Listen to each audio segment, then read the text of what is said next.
Alhamdulillahirabbil alamin. Shalatu wassalamu ala asyrafil anbiya wal mursalin. Asyhadu an la ilaha illallah wa asyhadu anna Muhammadar Rasulullah. Allahumma shalli ala sayyidina Muhammadin wa ala ali sayyidina Muhammad.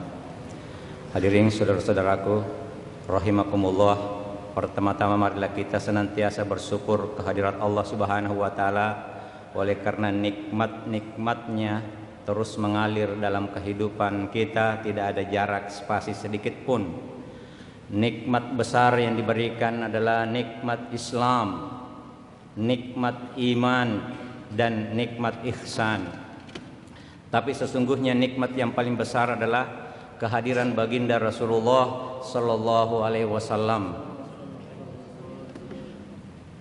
Karena kalau bukan Nabi Muhammad tidak ada salat. Kalau bukan karena Nabi Muhammad tidak ada kita semua.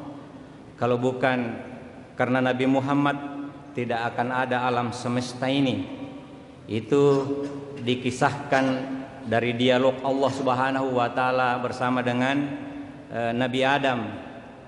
Waktu Nabi Adam berbuat kesalahan di surga, lalu bermohon pengampunan kepada Allah Subhanahu wa taala dengan bertawassul menyebut namanya Muhammad sallallahu alaihi wasallam. Lalu Allah bertanya, "Adam, dari mana engkau mengenal Muhammad?" Lalu Adam berkisah bahwa, "Ya Rabb, begitu engkau selesai menciptakan aku, lalu aku membuka mataku pertama kali, maka aku memandang ke atas, aku melihat di tiangnya aras tertulis kalimat La ilaha illallah Muhammadar Rasulullah. Aku yakin, aku pikir bahwa nama ini bukan nama sembarang. Aku yakin bahwa nama ini pasti sangat dekat denganmu ya Rabb." Lalu kemudian Allah mengatakan kepada Nabi Adam, "Adam, ketahuilah bahwa kalau bukan karena Nabi Muhammad aku tidak menciptakan engkau. Kalau bukan karena Nabi Muhammad aku tidak menciptakan alam semesta ini." Karena itu saudara-saudaraku sekalian, mari kita sebagai ungkapan cinta, ungkapan syukur, dan sekaligus sebagai bukti ketaatan kita kepada Allah Subhanahu wa taala, mari kita memperbanyak selawat kepada baginda Rasulullah sallallahu alaihi wasallam. Selawat itu penting, wajib, karena salat kita tidak akan bisa diperhadapkan kepada Allah Subhanahu wa taala kalau bukan dengan kendaraan selawat. Karena itu hadirin yang dimuliakan Allah Subhanahu wa taala, pada waktu yang sangat singkat ini izinkan kami menyampaikan sedikit referensi terhadap Nabi Muhammad sallallahu alaihi wasallam supaya terbangun rasa cinta dan rasa syukur kepadanya. Ada 3 poin yang penting saya ingin sampaikan Bapak pada kesempatan ini. Yang pertama, di Mekah pada saat itu ada seorang pemuda yang sangat viral yang bernama Abdullah. Abdullah viral karena suatu ketika dia berjalan-jalan lalu bertemu dengan seorang perempuan yang sangat cantik, perempuan yang sangat cerdas yang bernama Fatimah binti Mur. Bahkan Fatimah ini adalah seorang wanita yang sangat mulia. Tapi kemudian bertanya kepada Abdullah, "Siapa Anda?" Lalu Abdullah bertanya, saya ini." Lalu Fatimah mengatakan, "Maukah kamu meniduri saya?" Lalu apa jawaban Abdullah? Abdullah mengatakan, "Kalau keinginan kamu itu adalah sesuatu yang dilarang oleh Allah Subhanahu wa taala, maka saya memilih mati dibanding dengan melakukan apa yang kau inginkan. Tapi kalau sesuatu yang kamu inginkan itu adalah halal, maka itu perlu kita pikir-pikir dulu." Lalu kemudian Abdullah pulang ke rumahnya, menyampaikan kepada orang tuanya. Orang tuanya mengatakan, "Jangan, aku sudah memilihkan seorang perempuan yang baik." Dari mana ditahu bahwa perempuan yang baik? Abdul Muthalib bermimpi ada sebuah pohon tumbuh dan melindungi rumahnya, tapi pohon itu hanya separuh rumahnya yang terlindungi. Lalu pergi ke tabir mimpi, mengatakan bahwa mimpimu itu kamu akan melahirkan seorang penghulu alam semesta ini, tapi belum sempurna, kamu harus kawinkan dengan seorang perempuan yang mulia. Itulah Aminah.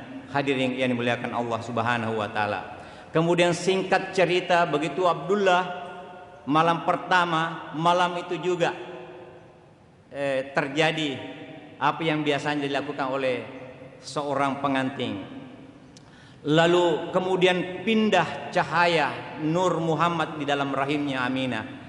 Keesokan harinya berjalan lagi Abdullah lalu bertemu dengan perempuan ini. Lalu Abdullah mengajak, bagaimana? Apakah kamu masih mau tidur dengan saya? Kata Fatimah, saya sudah tidak mau. Kenapa bisa kamu tidak mau? Kemarin Anda mau. Katanya, kemarin saya mau sekali karena saya melihat ada cahaya kenabian yang memancar di wajahmu, tapi hari ini sudah tidak ada. Maka cerita ini diketahui oleh para pemuda Quraisy dan pada akhirnya menjadi cemooh bagi Fatimah karena dianggap. Tapi kemudian Fatimah membersihkan dirinya bahwa saya melihat cahaya kenabian. Hadirin, begitu malam pertama, malam kedua, bahkan sampai kelahiran Nabi Muhammad SAW, banyak keanehan-keanehan yang diterima, yang didapatkan oleh Aminah sedang dalam keadaan hamil.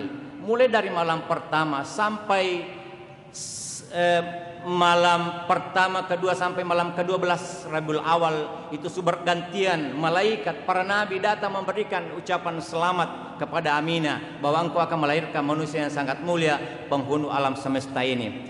Tapi hadirin yang dimuliakan Allah, begitu Nabi Muhammad SAW lahir, peristiwa besar terjadi. Kenapa? Karena api Majusi yang sudah ribuan tahun disembah tidak pernah padam-padam mati seketika.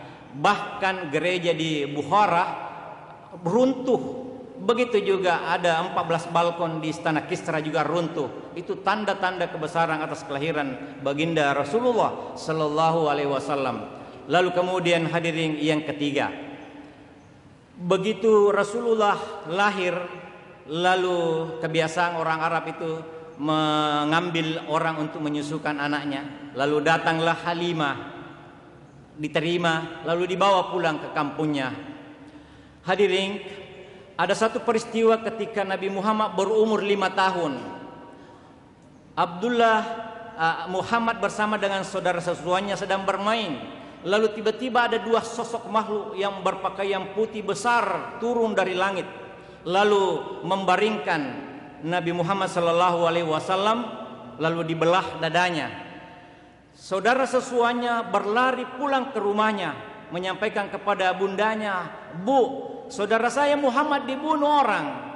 Bergegaslah Halimah bersama dengan suaminya datang di tempat permainan. Lalu di situ Nabi Muhammad SAW yang kecil sudah kembali bermain. Lalu ditanya, "Wahai Ananda, apa yang terjadi?" Nabi bercerita bahwa ada dua sosok yang datang membaringkan saya, lalu membelah dada saya, lalu mengambil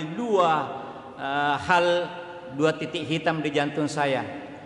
Mendengar cerita itu, Halimah menyampaikan kepada suaminya bahwa, "Wahai kakanda, lebih baik ini anak kita dikembalikan kepada orang tuanya karena saya takut kalau terjadi apa-apa." Lalu kemudian setelah sampai di rumah Aminah diceritakan, Aminah tersenyum mengatakan bahwa itu baru hal yang kecil engkau lah alami. Saya ini sudah banyak sekali peristiwa aneh yang saya alami mulai dari malam pertama sampai kelahirannya. Saya melihat keluar dari bersama dengan Muhammad itu cahaya yang terang menderang, lalu langit angkasa itu bercahaya luar biasa.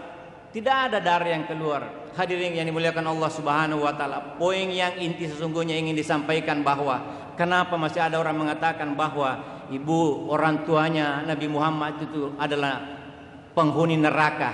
Itu artinya orang ini tidak punya adab kepada baginda Rasulullah sallallahu alaihi wasallam. Sehebat-hebat ulama itu belum pernah bermimpi bertemu dengan malaikat, belum pernah bertemu dengan Nabi Ibrahim alaihissalam lalu mengucapkan selamat kepada Aminah. Bagaimana mungkin kita hukumi ibunda Rasulullah sebagai penghuni neraka? Saya kira itulah mudah-mudahan bisa menjadi sebuah perenungan untuk kita lebih mendekatkan diri mencintai baginda Rasulullah sallallahu alaihi wasallam.